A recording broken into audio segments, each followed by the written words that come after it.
Hey folks, welcome back. Time for another entry in the Cheap and Cheerful series, and for the third time running we have a double entry. So last time I showed you the Redi Cube, or the 8 petals cube, depending on your preference, and the Redi Minx, and I mentioned that one way to sort of take the next step up in complexity from the Redi Cube and the Redi Minx was to get the higher order versions of these kind of corner-turning Redi Cube type puzzles. And here we have two examples, which are very similar, just slight differences, but quite different in the aesthetics. Both these puzzles are quite affordable. I got them from Redi Cube. They were about $10.50 or so each, so very much within the £10 or less limit, is at least at the current rate of exchange. Now that Brexit has happened, who knows where that's going to go. But both these puzzles I've really enjoyed. I don't necessarily think you need both of them unless you're really into this type of solve, which I am, so I'm glad to have them both. But I'll give you a sort of, I'll dive deep into both of them and compare them pretty closely, and you can hopefully decide for yourself which one might be preferable or whether you want to jump in and get both. So I'll start first with the Mosaic Cube. So this is from LanLan. There was a different looking version of the Mosaic Cube that was originally released by Mefferts, but it's been out of print for years, and I've heard is very, very expensive to get hold of. So LanLan made this version, which has curvy cuts. If you go online, you look for pictures of the Mosaic Cube from Mefferts, you'll see that it has a much more blocky effect. So these centerpieces are square diamonds rather than this kind of teardrop pointy shape. And the edges as well have a pointy bottom to them and square sides. So it's quite different aesthetic, and that may appeal to you more than this one, but I personally think this puzzle looks pretty brilliant. I really like the way it looks. You can see that it's pretty much clear how it scales up from the Redi Cube. So if we look at the orange sides on both, here we have 4 corners on the Redi Cube and 4 edge pieces. Now on the Mosaic Cube, we still have the 4 corners, but now we have twice as many edge pieces. We've got additional layer there, and now we have these 4 center pieces as well. So a new piece type has been introduced. But actually, it's a little bit deceptive because when you turn these small corners here, which are not all that cooperative, you can actually see that these pieces are connected. This blue and orange center are actually connected here through the middle. So they will never be separated from each other, and that becomes an important element of the solve, actually. As far as the functionality of the puzzle, it's okay. I mean, it's a LanLan puzzle, so it's too tight and it's too catchy. That's typical. I'm sure that like other LanLans, if I broke it open and sanded down some of the additional plastic that no doubt is sticking off of it in some of the pieces, that it would turn much more smoothly. But really, it's not too bad. It certainly doesn't stop me from picking it up and solving it reasonably regularly, since I got it over Christmas. So, you know, I can still recommend it. Just be aware that it will be tight and catchy, and it may benefit from a few drops of lube. But definitely not terrible. I've had no issues with pops or anything like that. So it's a pretty well-functioning puzzle. As far as the solve, I've actually solved this a couple different ways, which is one of the nice things about it. There's a little bit more variety than compared to the regular Redi Cube, given the extra piece type and the more expansive nature of it. So the first couple of times I solved it via a direct method, so I didn't reduce it to anything. I solved pieces one by one, kind of in a layer-by-layer approach. So I believe I started the first time on the white side, solved in the centers, did other centers around the puzzle, making sure to have the corners in the correct orientation first, and then worked on solving all the edge pieces into place. And that was quite fun. But actually I found that I do find it really enjoyable to solve it as a reduction to a Redi Cube as well. And that, you know, given the very clear correspondence here to the Redi Cube, you can easily see how that would work. And actually, maybe while I'm talking here, I'll do a sample solve of that just in the background. So I'll scramble it up a little bit here. But yeah, I think this is a really good-looking puzzle. For the price, it's a pretty good value. I do wish that the quality of the turning was better. It's a bit unfortunate that it's not. But, you know, I've come to expect the feel of this puzzle, given the history that I have with my experience of LanLan puzzles. The way it feels is pretty par for the course, really. It could be worse, but definitely could be better as well. But, you know, if you do enjoy corner turning puzzles, I think this is really, you should just have this in the collection. No doubt about that.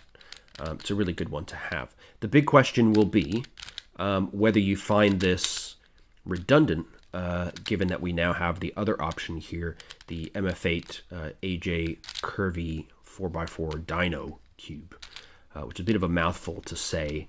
I've actually seen a few variations of that name, so I'm not sure how officially accurate that is. But what I'm going to do is just finish scrambling this here, and then I'll show you that one. And then I'll do this little walkthrough solve here at the end. How about that? Yeah, so that's the Mosaic Cube. You can see it looks pretty cool when it's all scrambled up. I can actually separate these pieces out a little bit more. But you can see that it does, you know, it is a bit of a struggle sometimes to get the turns going. It's not super smooth by any means. In particular, these small corners catch a fair bit. I am going to lube it, which I think will make a big difference, but I actually didn't want to do that before doing this video because I felt it'd be better to give you a representation of what it's actually like to scramble and solve before I've actually done any sort of work on the puzzle. Some of you may not be interested in buying a puzzle that you need to lube and mess with, which I think is a perfectly reasonable stance to take. We're well within our rights to demand fully functional products. But, you know, it's still playable. It's okay. And for the price, I don't complain too much. If it was a more expensive puzzle, then I'd be more irate about it. But for $10, and given the weirdness and interesting nature of the puzzle, I'm okay with it for the most part. And you can see that when it's all scrambled up, it really looks cool. And you can see where the name Mosaic Cube comes from. It has a really striking visual impact. So that's the Mosaic Cube. And here we have... Now, you'll notice that this puzzle is actually in a generic Z Cube box, which is actually a nice little box here. So presumably, MF8 just sends these out to vendors just as the raw cube in a plastic wrap. And Z Cube took sort of the extra step of putting it in this box for us, which is nice of them to do. So this is a stickerless puzzle, which I'm really happy about. I always prefer stickerless when the option is there. And you can see that this is clearly a close relative of the Mosaic Cube, right? And the Redi Cube, of course. So let's line up a little family here. And you can see from the Redi Cube, we've stepped up to the Mosaic, and we've added a piece type with these centers that are kind of edges as well. Not sure how to classify those, really. And here we have those. So we have corners, but we have, along with the 4 centerpieces, and the edges, we have some additional pieces. So the corner is actually split into 3 parts. So again, if we compare to this puzzle here, the corner on the Curvy 4x4 Dino here extends in between these centers, whereas that part is hidden on the Mosaic Cube. And the cuts on each axis actually go through that corner. So we have 3 chunks of that corner piece effectively. And then the corners themselves are, you know, have trivial tips that you can turn, which is kind of fun. I always like having that additional feature. So there's a little bit more solving to do on this puzzle. Not a huge amount. As you will see when you kind of scramble it, it's not the most cooperative puzzle. Particularly these second layers on each axis are pretty hazardous. Again, I haven't had any pops or anything like that, but it doesn't feel super great to be really having to put a lot of force into turning that layer. These layers are fine, and the trivial tips are fine, but these second layers are pretty bad. But you can see that when I turn these parts of the corner, I can actually separate out these tiny little spike pieces pretty easily. And that just adds another step to the solve. So even if you're doing a reduction solve where you reduce it to a Redi Cube, which you can certainly do, as on the Mosaic Cube, you do have to be mindful of these additional pieces. So first of all, you need to make sure that the tips are aligned with these parts of the corners, which is, you know, of course, trivial. But these little spikes can get you if you're not paying attention. Even if you do forget them, though, it's not a huge disaster. If you can pinpoint which of these inner layers need to be moved to get those lined up with the corners, then you can just resolve whatever edge pairs you need to fix that up. So, sorry, maybe that's a bit of a solving spoiler, but it's just I think it helps to understand the way these piece types actually can be moved around the puzzle and how they affect the solve, because that maybe will help you decide which of these two puzzles is more interesting to you. Like I said, I enjoy the Redi Cubes. I enjoy this kind of corner turning puzzle, so I'm really happy to have both of these. They're both about the same price. This one is obviously a bit bigger and it's stickerless, which I like both of those aspects. I don't like puzzles that are super small. This one is about the size of a 3x3, standard 3x3, so pretty normal sized. This one is just that little bit chunkier, which I find nice for a corner turning puzzle. It feels less awkward. I'm not having to pinch my fingers together so much to grab each axis and turn it, which is nice. Just a little bit more pleasant to play with in that respect. I would say both are not really great turning puzzles, but this one is definitely better. It's a bit smoother with the exception of these inner layers, but as I keep solving it, at least some of them are loosening up. And you can hear the spring noise in there. There you go. So it should be possible to tension the puzzle as well. It hasn't bothered me all that much, to be honest, so I haven't really bothered to do that, but it's nice to know that, it is going to be adjustable if you do need to mess with it, to feel ready to solve it. But I guess if you want something that is straight up just a higher order Redi Cube, the Mosaic Cube is the way to go with your one additional piece type. If you want a little bit of an additional element to the solve with these split corners here on the Curvy 4x4 Dino, then I would get this one. They're also a bit different in the visual aesthetic, not just because one is stickerless, but also because the Curvy 4x4 Dino has differently shaped corners. The trivial tips and the cuts create these additional pieces and a pretty appealing pattern on the face, I would say. But they both look cool to me, so it really is up to your personal aesthetic preferences. But yeah, so this just adds an additional element and piece type to the solve, really. But other than that, it's very, very similar to the Mosaic Cube. Now, as far as the actual solving experience, if you don't want to follow the walkthrough solve, then you can cut off the video here, but I'm not going to go into a huge amount of detail. I just kind of enjoy once in a while showing off how some of these puzzles actually work in practice. Now, as I said, the way that I really enjoy solving this one nowadays is to do the reduction to a Redi Cube. So it's fairly straightforward to imagine how we would do that. So basically, on a Redi Cube, we have these big chunky edge pieces here, whereas on the Mosaic Cube, those have been split into 3 separate pieces. So all we're going to do is build up essentially an edge triplet where we have these 2 edges and this kind of edge center, I guess, and make sure they're all matched up nicely, and then we'll effectively have the big chunky edges of the Redi Cube along with normal corners, and we can just solve it from there on as a Redi Cube. So let's see what we got here. We have a green and white. So we can look for a green and white piece somewhere. Here's one. So we'll have to carry this around the puzzle a little bit. And what I can do is bring this around here and, yep, pop that in, turn it away, turn this back, and turn it in. And we'll do that again for the other green and white, which is right here. So already we have our first edge triplet. And what I tend to do is just place them kind of clustered together from the bottom layer upwards so that I don't accidentally mix them up when I'm putting together other edge triplets. So here we have one halfway completed because we have a blue and yellow piece already in. So we'll look for another blue and yellow somewhere. Oh, there we go. So I'll just bring that up this way.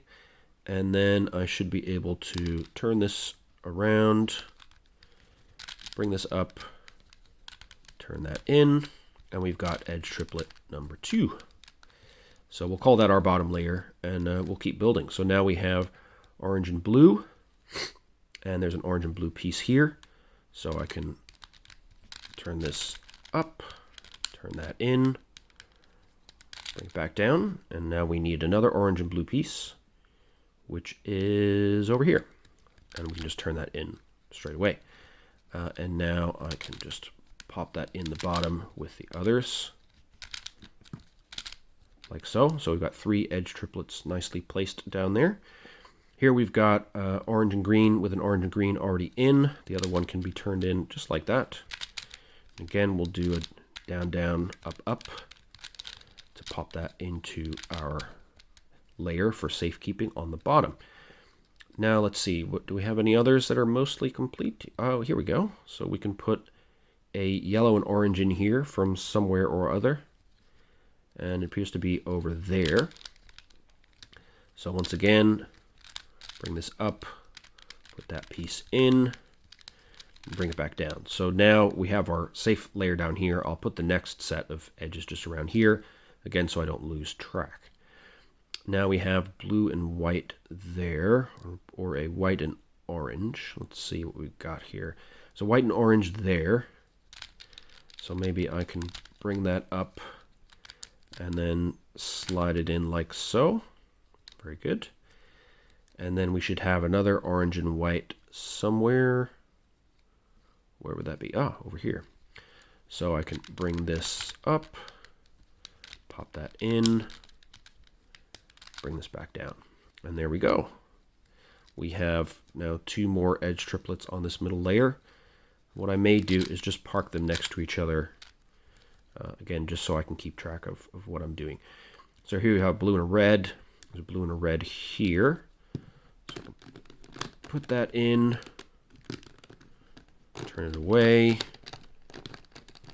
If the puzzle will cooperate. Come on. There we go. And turn this back. And now we've preserved that edge triplet, which is, of course, vitally important. Oh, what have I done here?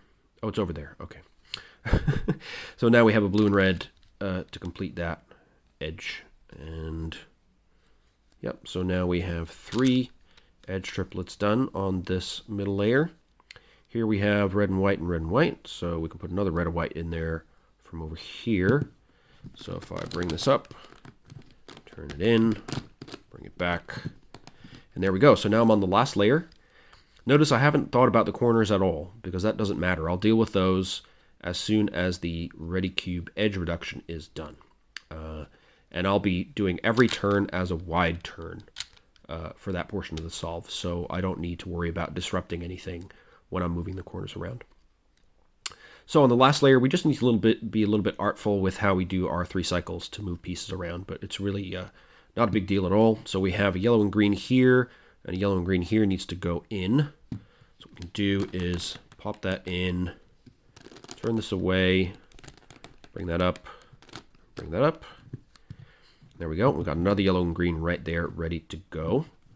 So we can put that in, bring this over, turn that back, bring that back. Everything in the middle layer is still preserved. Oh, hang on.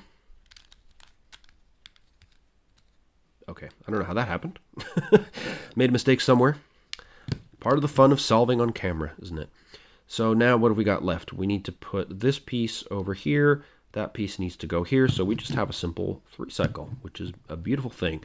So let's see. We can bring this one over here.